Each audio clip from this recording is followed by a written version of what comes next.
On se retrouve aujourd'hui pour parler du duo Trae Young et Jalen Johnson. Pourquoi ce duo en particulier? Parce que malgré une saison moyenne des Atlanta Hawks, et je pense que vous devriez et tout le monde devrait prendre le temps de suivre ce duo la saison prochaine pour de nombreuses raisons. Premièrement parce que, comme vous pouvez le voir à l'écran, c'est tout bonnement magnifique. C'est un passeur génial avec un finisseur spectaculaire, capable aussi de porter la balle, de tirer, de dribbler et de faire des passes. Donc on va voir que vraiment en transition, mais pas seulement, c'est quelque chose de complètement dévastateur. Et suite à une saison assez moyenne autour de Quinn Snyder, et suite aussi au départ de Dejounte Murray et la draft de Zaccharie Risacher, les Hawks deviennent une équipe vraiment très intéressante autour de ce duo, vraiment bâti pour avoir une attaque explosive en transition, mais aussi sur demi-terrain. Et on va s'intéresser aujourd'hui au pick and roll. Et donc on va regarder pourquoi ce duo de pick and roll en particulier est dévastateur sur pick and roll et pourquoi ça va bien s'intégrer dans l'attaque des Atlanta Hawks. Donc tout simplement, pour revenir un peu sur la base, un pick and roll, c'est un porteur de balle avec un poseur d'écran qui va aller au cercle. Donc ici, Jalen Johnson va exécuter une coupe au cercle après avoir posé un écran pour Trae Young, qui est un très bon tireur et un très bon passeur. Donc on reste toujours sur des choses assez spectaculaires, mais on va voir pourquoi tactiquement c'est très intéressant.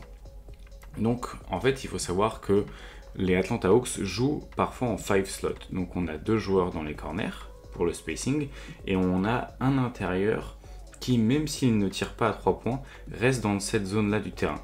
Il ne va pas venir ici au centre du terrain, mais plutôt sur l'aile, sur le slot, et ça va permettre en fait de retirer la protection de cercle, parce que le pivot adverse le suit dans cette zone-là, bien qu'il ne tire pas à 3 points.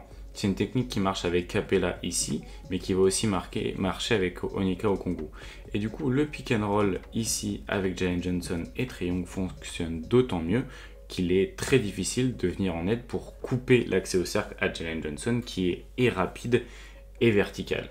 Donc on va voir ici, on retrouve encore une fois le 5 slot.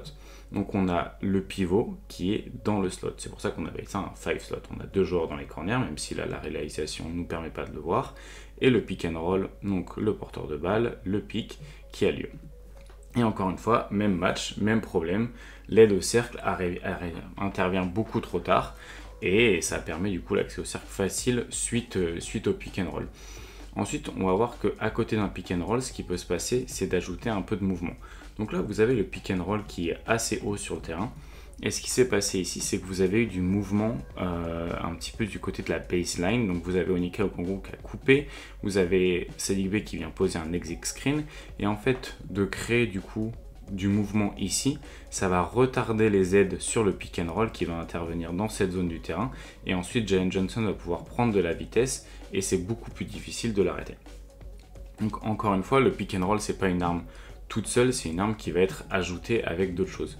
Là vous avez une action ici, un exit screen pour Bogdan Bogdanovic, donc vous avez ces joueurs là qui sont occupés à s'occuper de cette zone là du terrain, James Harden qui est sur Wesley Matthews ici, et du coup le spacing permet à Trae Young et Jalen Johnson tout simplement d'avoir tout l'espace nécessaire pour scorer sur du pick and roll. Encore une fois, ici la défense de Boston est prise de vitesse, on va regarder pourquoi tout de suite. Donc vous voyez, vous avez encore une fois le pick and roll de Jalen Johnson qui va venir ici sur le porteur de balle. Et là, vous avez Porzingis, du coup, qui est le protecteur de cercle principal, qui va être un petit peu piégé par Onyeka Okongwu, qu'on retrouve encore une fois dans le 5 slot, parce qu'il va venir poser un écran pour Bogdan Bogdanovic. Et du coup, Porzingis doit choisir entre aider de ce côté-là du terrain, ou alors aider sur l'action qui va avoir lieu ici. Et on va voir qu'à avoir le cul entre deux chaises, on ne bénéficie pas du tout.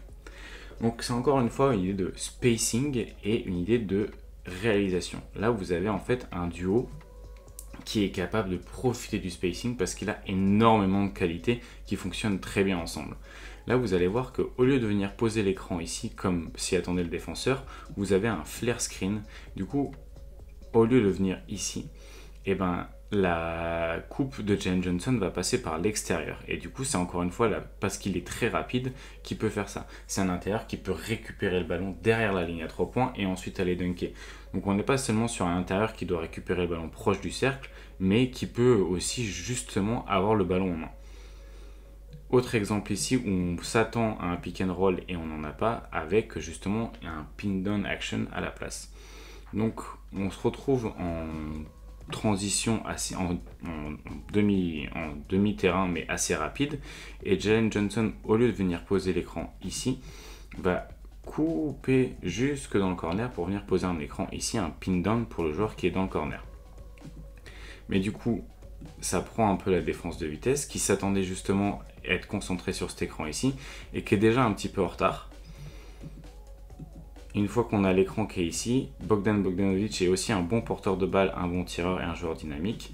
Et là, la défense est prise de vitesse parce que le pick and roll, du coup, s'est déroulé sur un côté vide. Et du coup, c'est beaucoup plus difficile de venir en aide quand on a un joueur, encore une fois, dans le 5 slot et un joueur dans le corner opposé. Protecteur de cercle est Chet Holmgren et encore une fois, éloigné du cercle par la position du 5 slot. Et c'est une finition au cercle. Encore une fois, c'est l'alliage du dynamisme et du spacing. Dynamisme, encore une fois, bien illustré ici avec un slip de screen. Donc vous allez voir. Au lieu de... Là, ce qui est intéressant à prendre en compte, c'est que Jalen Johnson joue en tant que pivot. Donc il ne joue pas à côté d'un autre pivot. Vous avez Saddiq Bey, vous avez DeAndre Hunter et Dejounte Murray. Donc c'est Vucevic qui n'est pas très dynamique, qui défend sur Jalen Johnson, qui lui est très dynamique. Donc au lieu même d'attendre de poser l'écran, il va slip de screen, donc il va faire semblant de poser l'écran pour couper au cercle rapidement et prendre Vucevic de vitesse. Et là, du coup, toute la défense est aux abois et le cercle est encore une fois ouvert.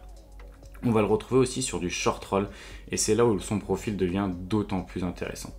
Donc on se la remet en vitesse. Qu'est-ce que c'est le short roll? Donc le short roll, c'est souvent une continuité de l'action qui intervient après le pick and roll. Donc là vous avez le pick and roll, donc triangle va passer ici, l'écran va avoir lieu ici. Short roll, c'est récupérer le ballon dans cette zone-là du terrain. Donc c'est un roll qui est court, un short roll. Et ce qui va se passer pour des joueurs qui sont bons au tir, au dribble et à la passe, c'est que depuis cette zone du terrain, ils peuvent profiter du décalage qui a été créé ici. Donc vous voyez ici, on a deux joueurs qui sont restés sur triangle. Donc vous avez une situation de 3 défenseurs contre 4 attaquants. Et du coup, avec un joueur qui sait dribbler et passer, vous avez un tir ouvert, un cut potentiel ici et un autre tir ouvert là. Et s'il arrive à en profiter, et vous avez créé encore d'autres options. Donc votre pick and roll, le pick and roll Jalen Johnson triangle, la seule option qu'il a, c'est pas de finir au cercle. Il y en a énormément. Nouvel exemple ici, avec un écran qui est posé très haut. Et avec un écran posé très haut, on peut aller sur le short roll. Là, vous voyez, il récupère le ballon après un pick and roll. Il est 1 mètre derrière la ligne à 3 points. Mais comme il peut dribbler et passer, vous voyez, vous avez la menace dans le corner et vous avez la menace au lob. Donc encore une fois, c'est vraiment intéressant d'avoir un système dynamique autour de joueurs dynamiques. Parce que du coup, on peut en profiter. Et le 5 slot, on le retrouve encore une fois dans quelque chose de... On en a beaucoup parlé, mais c'est vrai que c'est très important dans le dynamisme et les coupes autour du pick and roll. Donc là, vous avez le pick and roll encore une fois sur short roll qui finit ici. Et là, le 5 slot, du coup, le joueur du poste 5 qui est positionné dans le slot, va couper à 45 dans le dos de l'aide, parce que du coup, après le pick and roll, après le pick and roll, vous avez des aides qui sont en train de venir, et du coup, d'avoir des joueurs dans les corners et dans le slot qui peuvent couper ou tirer, ça permet en fait de punir les aides. Et c'est ça qui est très intéressant. Et peut-être quelque chose qui n'est pas assez bien expliqué pour l'instant dans la vidéo, c'est s'il y a autant d'aides, c'est parce que Trae Young ne peut pas être laissé tout seul. C'est bien pour ça que le décalage se crée. Là, vous avez la concentration de la défense, la gravité se concentre autour de Trae Young. Vous avez les deux défenseurs qui veulent rester dessus. Et c'est pour ça qu'ensuite, vous avez des situations bien plus intéressantes. Et ici, encore une fois, on finit sur du dunker spot. C'est En fait, il faut comprendre qu'il y a une création de décalage un petit peu organique qui se fait avec Trae Young, tellement il est menaçant et tellement il est bon à la passe. Et du coup, c'est ça qui va permettre ensuite à Jalen Johnson de profiter de ces actions-là. Donc là, ce qui est intéressant, c'est que Dejounte Murray, du coup, a été échangé. Et en fait, quand le trio Jalen Johnson, Trae Young et Dejounte Murray étaient sur le terrain, l'offensive rating était de 114. Sans Dejounte Murray, avec toujours Trae Young et Jalen Johnson, ça montait à 119, disons. Et avec Jalen Johnson, Trae Young et Bogdan Bogdanovic, on atteignait même 120 d'offensive rating. Et là, on va regarder un petit peu comment ce trio peut bien fonctionner ensemble. Donc là, vous avez Trae Young qui porte la balle, Jalen Johnson qui, au lieu de poser un écran, coupe au cercle. Et en fait, ici, il y a Bogdan Bogdanovic qui va venir poser un écran pour un Spain pick and roll, du coup un écran pour le poseur d'écran. Et ça permet d'ouvrir le cercle. Et comme Trae Young est un passeur magnifique, et ben on peut profiter de ces actions-là. Et c'est là où ce duo va être très intéressant. Ici, on a du coup une stampede action avec Jalen Johnson qui, au moment où il récupère la balle, est déjà en mouvement. Et ensuite, empty side pick and roll avec Bogdan Bogdanovic. Et les joueurs sont tellement rapides et savent tellement jouer entre eux que ça permet encore une fois de profiter des décalages organiques créés par ce duo. Encore une fois, très intéressant. Vous voyez ici, de manière organique, le décalage se crée. Parce que du coup, deux joueurs viennent sur Trae Young pour lui sortir le ballon de la main. Et en fait, ici, vous avez encore 3 défenseurs qui doivent gérer 1, 2, 3 et 4 attaquants. Et c'est là où Jalen Johnson et Bogdan Bogdanovic vont pouvoir encore une fois en profiter. C'est là où Jalen Johnson est un joueur de complément presque parfait. Et il va juste peut-être lui manquer ce catch and shoot à 3 points, même s'il est en progression cette saison avec 35%. Donc à voir comment ça va évoluer, mais il est possible que Jalen Johnson soit le joueur de complément parfait autour de Trae Young qui, lui, crée des décalages de manière organique et un moteur d'attaque assez unique. Donc voilà pour ce petit duo et pour l'attaque des Atlanta Hawks. Si vous avez des questions ou s'il y a d'autres duos ou d'autres équipes que vous voulez qu'on regarde en détail, n'hésitez pas à nous le mettre dans les commentaires. Merci beaucoup et bonne journée à vous.